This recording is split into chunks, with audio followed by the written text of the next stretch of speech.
الحمد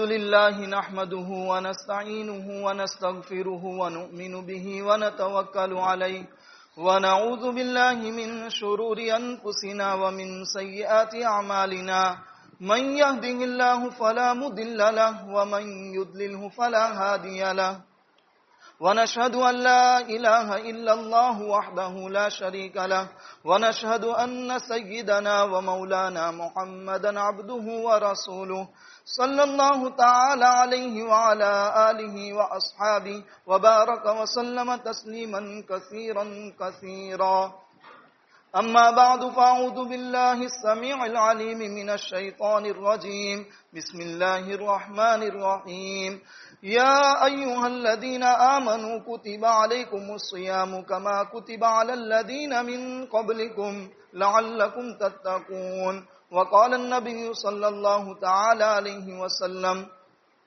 من قام رمضان إيمانا واحتسابا غفر له ما تقدم من ذنبه وما تأخر أو كما قال عليه الصلاة والسلام۔ محترم بھائیو، دوستو اور بزرگوں، اللہ جل شانہ نے جہاں بہت ساری مخلوقات کو پیدا فرمایا، وہاں پر اشرف المخلوقات یعنی انسان کو بھی پیدا فرمایا۔ لیکن جہاں اتنی ساری مخلوقات ہیں، وہاں صرف ایک مخلوق کے سوا کسی کو بھی احکام کا مکلف نہیں بنایا ہے۔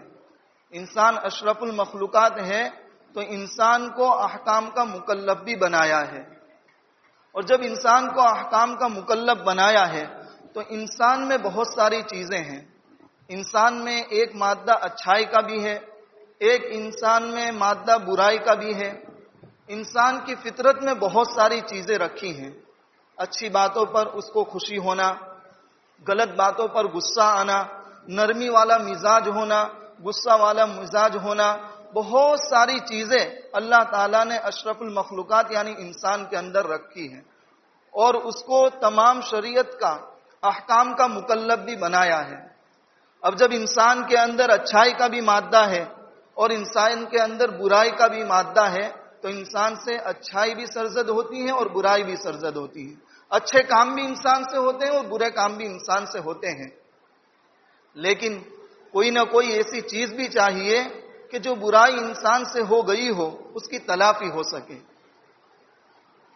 اور اگر ایسی نیکیاں اللہ تعالیٰ نے رکھی ہے جو گناہوں کو مٹاتی ہے تو بعض مرتبہ انسان کی تمنا یہ ہوتی ہے کہ کوئی بونس بھی رکھا جانا چاہیے ہر چیز کے اندر۔ آپ دیکھیے جو فیکٹریوں میں کام کرتے ہیں، کاروبار کرتے ہیں، وہ پورے سال محنت کرتے ہیں، پورے سال اپنے کام میں دل جمعی کے ساتھ اس کو نبھاتے ہیں، اور وہ ایک مہینے کی راہ دیکھتے ہیں۔ اگر کوئی غیر مسلم فیکٹری میں کام کر رہا ہے تو وہ تمام مہینے میں ایک مہینہ وہ تلاش کرے گا جس کے اندر دیوالی کا دن آتا ہو، ان کے تہوار کا دن آتا ہو۔ وہ کیوں؟ اس لیے کہ وہ سمجھتا ہے کہ میں 11 مہینے محنت کر رہا ہوں، اس فیکٹری کے اندر کام کر رہا ہوں، مجھ کو اس کی اجرت تو مل رہی ہے، لیکن میں ایک ایسا مہینہ تلاش کر رہا ہوں کہ جس میں اجرت بھی ملے اور کچھ بونس بھی دیا جائے، زیادہ اجرت دی جائے، یہ تلاش کرے گا۔ اگر کوئی مسلم فیکٹری ہے، مسلم سنستھا میں کام کر رہا ہے تو وہ خود ایک مہینہ وہ تلاش کرے گا کہ میں جہاں پر 10 مہینہ محنت کر رہا ہوں، وہاں پر رمضان کی حالت میں، رمضان کے مہینے میں روزے کی حالت میں میں محنت کر رہا ہوں، تو وہ اس بات کی فکر کرے گا کہ میرا سیٹ مسلمان ہے، میرا مالک مسلمان ہے، ہو سکتا ہے کہ وہ اس مہینے میں محنت کرنے کے بعد مجھ کو ایک بونس دے، مجھ کو عیدی بھی دے۔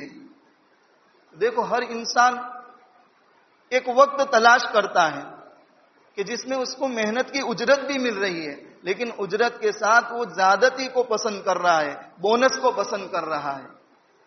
اب یہاں پر اللہ تعالیٰ نے 11 مہینوں میں سے ایک مہینہ اس کے بعد رمضان المبارک کا رکھا ہے، انسان کو نیکیاں اس میں مل رہی ہے، لیکن اللہ تعالیٰ نے نیکیوں کے ثواب میں اور ثواب کی مقدار میں زیادتی کر دی۔ کیوں زیادتی کر دی؟ اس لیے کہ انسان کی فطرت ہے، انسان کا ذہن ایسا بنا ہوا ہے کہ جہاں پر اس کو اس کے فائدے کی چیز نظر آتی ہے اس کی طرف وہ لپکتا ہے۔ میں نے کہا کہ دیوالی کا موقع آ رہا ہے، محنت کرے گا اچھی طرح تاکہ میرا مالک مجھ کو بونس دے. عید کا موقع آ رہا ہے، محنت کرے گا تاکہ میرا مالک مجھ کو بونس دے.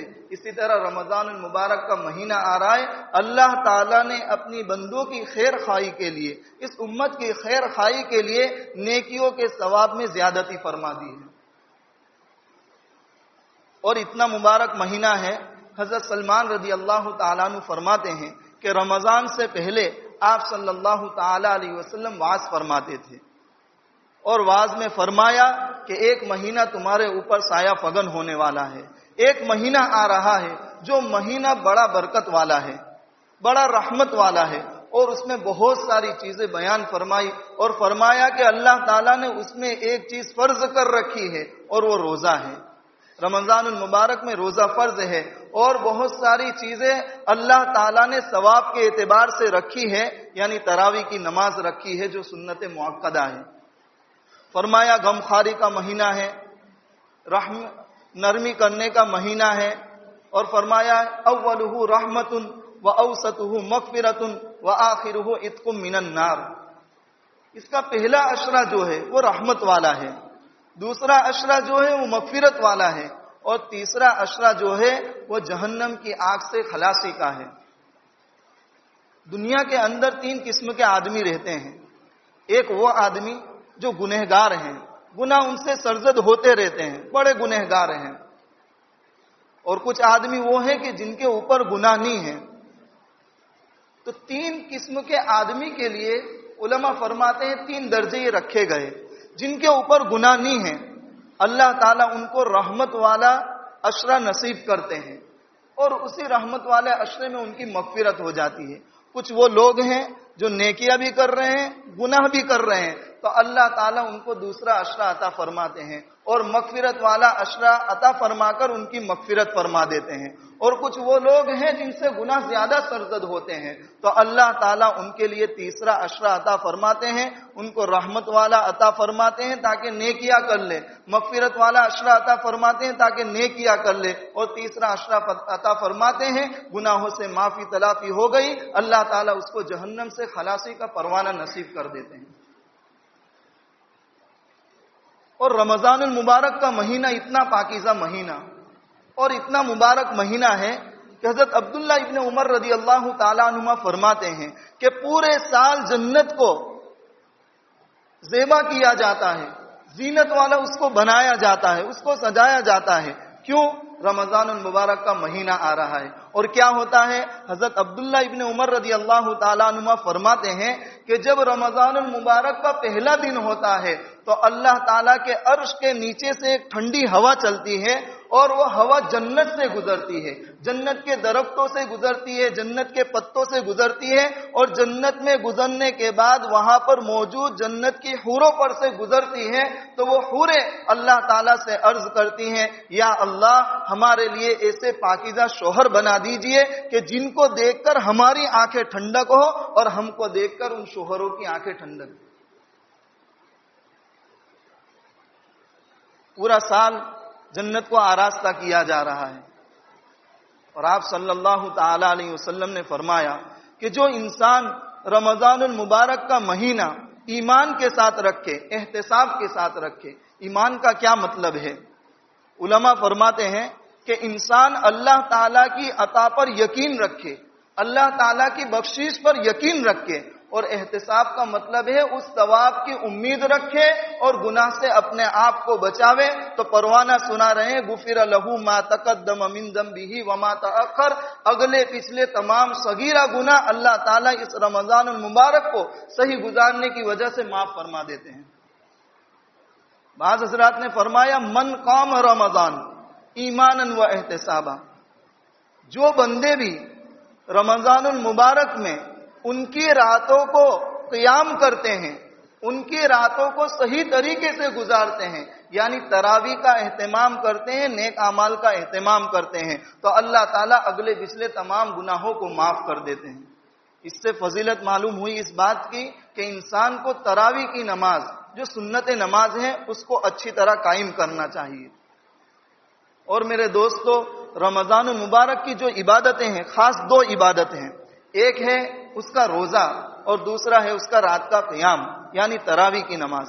عام طور پر ہم پورا سال دیکھتے ہیں رمضان المبارک کو چھوڑ کر روزہ رکھنا فرض نہیں ہے، روزے والی فرضیت والی عبادت نہیں ہے، اور تراویح والی 20 رکعت بھی سنت نماز نہیں ہے۔ ایک رمضان المبارک کا مہینہ آیا، روزہ اس کے فرض کر دیے گئے اور تراویح کی نماز کو سنت بنایا گیا۔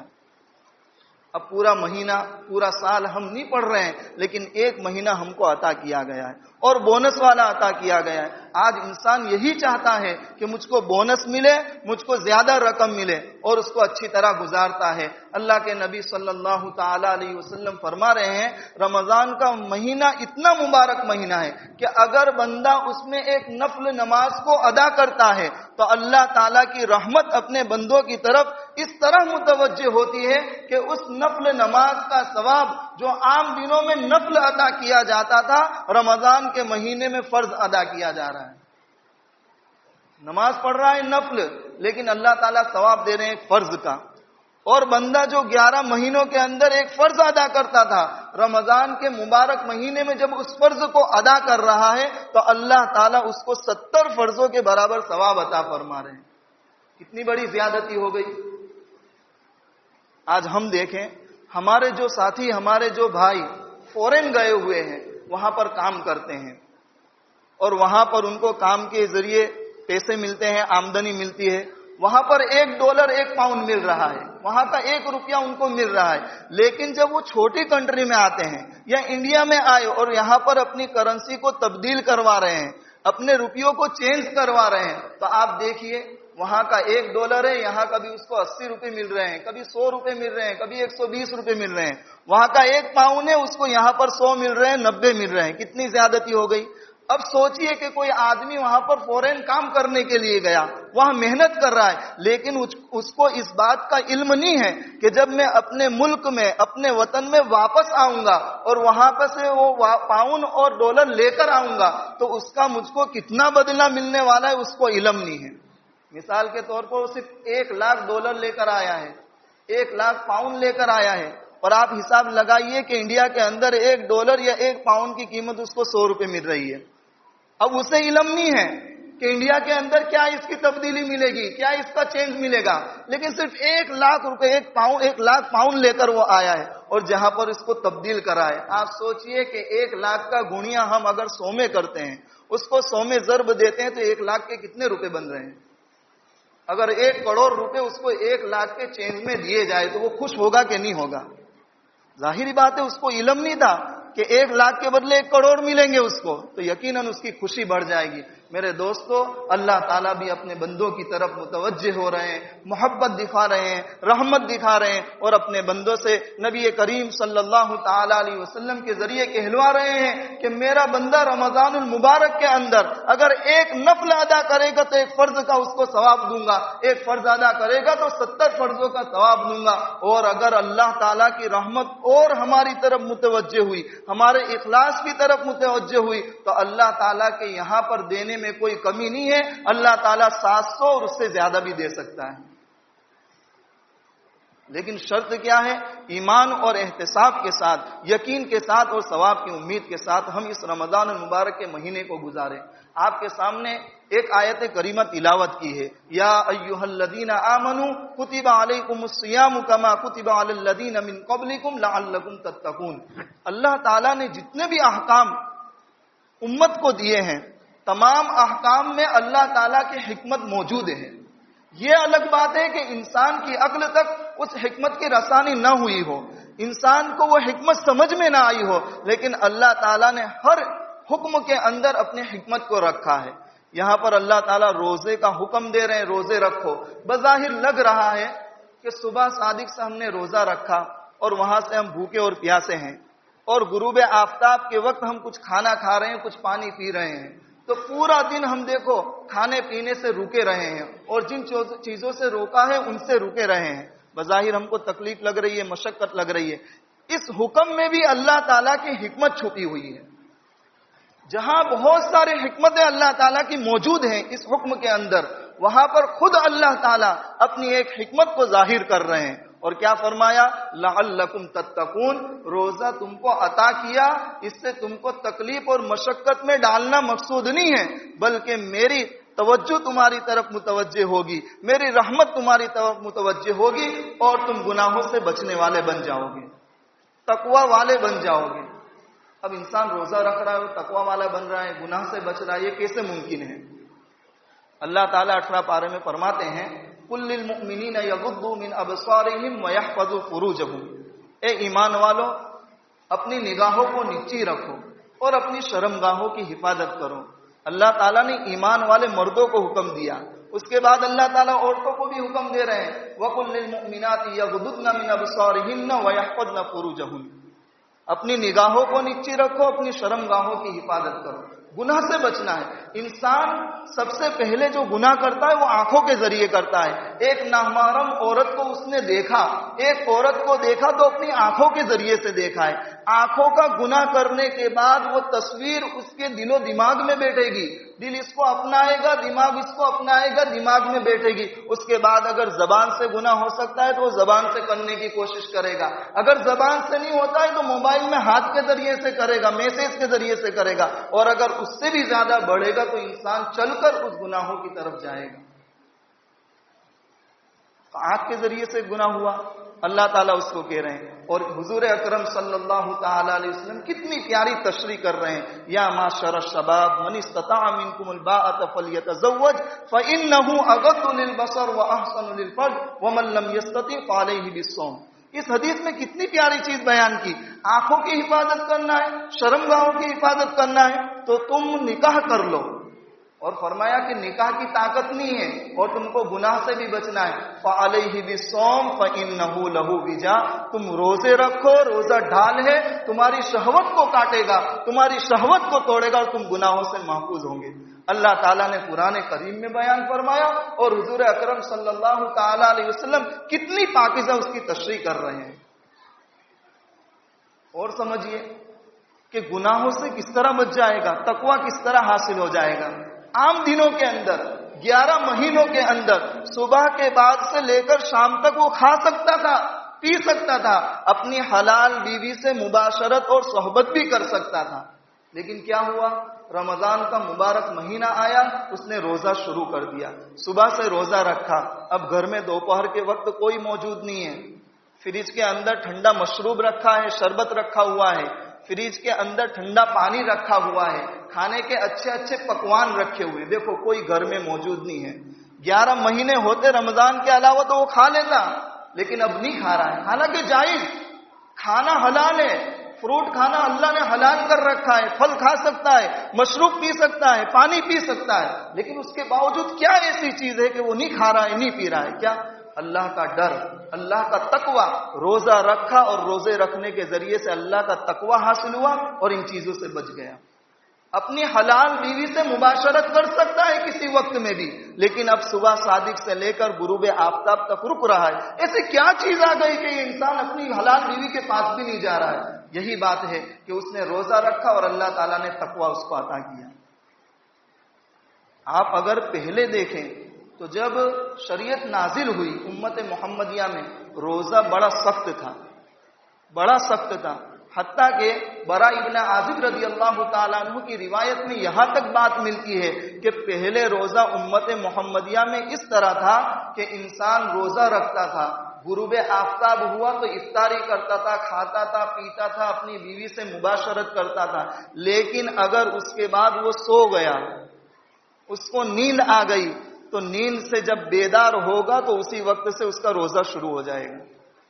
یعنی 5 بجے نہیں اب سحری کرنی ہے، اس نے افطاری کی، افطاری کرنے کے بعد کھایا پیا، اور اگر اس کو نیند لگ گئی تو نیند لگنے کے بعد وہیں سے روزہ شروع۔ کتنا سخت حکم ہے۔ حضرت قیس انصاری رضی اللہ تعالیٰ عنہ اپنا کاروبار کر رہے ہیں، کھیتی میں کام کر رہے ہیں، انہوں نے روزہ رکھا ہے، روزہ رکھا، غروب آفتاب ہوا، اپنے گھر آئے تاکہ افطار کر سکیں، اور جب گھر پر آئے تو اپنی اہلیہ سے، اپنی بیوی سے پوچھا کہ میں روزہ افطار کرنا چاہتا ہوں، وقت ہو چکا ہے، کچھ کھانے کی چیز دے دو۔ لیکن بیوی نے کہا کہ کھانے کی چیز موجود نہیں ہے جس سے آپ افطار کر سکیں۔ دیکھیے اس وقت کھانے کی چیز اتنی بھی موجود نہیں ہے کہ آپ افطار کر سکیں. آپ ٹھہریے میں باہر جاتی ہوں اور باہر سے کچھ کھانے کا انتظام کرتی ہوں تاکہ آپ روزہ افطار کر لیں. اب وہ گئی اور جب آ رہی ہیں تو دیکھا کہ تھکے ہوئے تھے حضرت قیس رضی اللہ تعالیٰ عنہ سو گئے. تو اپنے سر پر ہاتھ رکھ لیا, اللہ یہ کیا ہوا, یہ تو سو گئے, اب اگر اٹھتے بھی ہیں تو روزہ شروع ہو جائے گا. اور اٹھے تو روزہ شروع ہو گیا. وہیں سے روزہ شروع ہے. اب دن ہوتا ہے, دن کی دوپہر میں واپس کام کر رہے ہیں اور گشی طاری ہو جاتی ہے, بے ہوش ہو جاتے ہیں. اللہ کی رحمت اس امت محمدیہ کی طرف متوجہ ہوئی اور اللہ تعالیٰ نے فرما دیا کہ اب تمہارے لیے کھانا پینا رات کو جائز ہے. احل لکم لیلۃ الصیام الرفث الی نسائکم ہن لباس لکم وانتم لباس لہن. اور ایک جگہ فرمایا حتی یتبین لکم الخیط الابیض من الخیط الاسود من الفجر. آج تو بہت آسان ہے, گھڑیاں لگ گئی ہیں, پتہ چل جاتا ہے کہ کب صبح صادق ہو رہی ہے, کب غروب آفتاب ہو رہا ہے. میں اپنی بات کو یہاں پر ختم کرتا ہوں اور دو باتوں کی طرف متوجہ کرتا ہوں. اس بات کا سلسلہ ابھی باقی ہے. ہمارے یہاں پر لاجپور کے اندر الحمدللہ علماء موجود ہیں اور یہاں پر مفسرین قرآن بھی موجود ہے جو قرآن کی تفسیر کر رہے ہیں.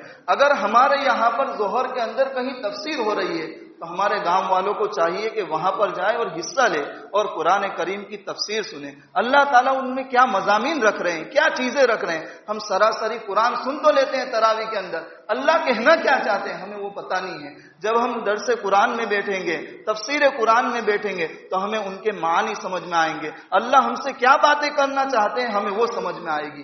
دوسری بات, ہمارے بہت سے علماء یہاں پر ایسے ہیں جو دوسری جگہ پر بیان کرنے جاتے ہیں. لوگ وہاں پر ان کو بلاتے ہیں اور وہ بیان کرتے ہیں. کیوں؟ اس لیے کہ بیان کرنے والے موجود نہیں ہیں. ہمارے یہاں پر الحمدللہ مسجدوں میں بیان ہو رہے ہیں. ہماری فکر یہ ہونی چاہیے کہ ہم نے 11 مہینے ان چیزوں کی طرف توجہ نہیں دی. ہم ایک مہینہ ایسا گزاریں کہ 12:30 بجے یا 1 بجے اذان سے پہلے ہم مسجد کے اندر داخل ہو جائیں. اور ایک بہت اہم بات جس کی طرف توجہ دلاؤں گا, ہمارے یہاں پر جامع مسجد میں حضرت مفتی صاحب دامت برکاتہم العالیہ کی قرآن کی کچھ تفسیر ہوتی ہے, یا کہو اللہ اور رسول کی کچھ باتیں ہوتی ہیں.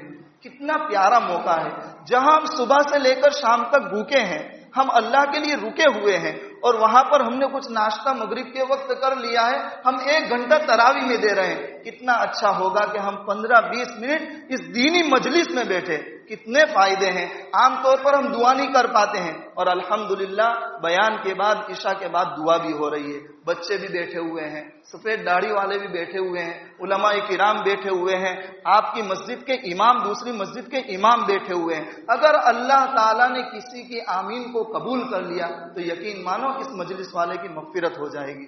تو بڑا سنہرا موقع ہے. وقت مکمل ہو چکا. میں پھر سے کہوں گا کہ ہم بڑھ چڑھ کر حصہ لیں اور عشاء کے بعد یہاں پر اگر دوسری جگہ نماز پڑھ رہے ہیں تو آ جائے, اور یہیں پر موجود ہیں تو اپنا پانی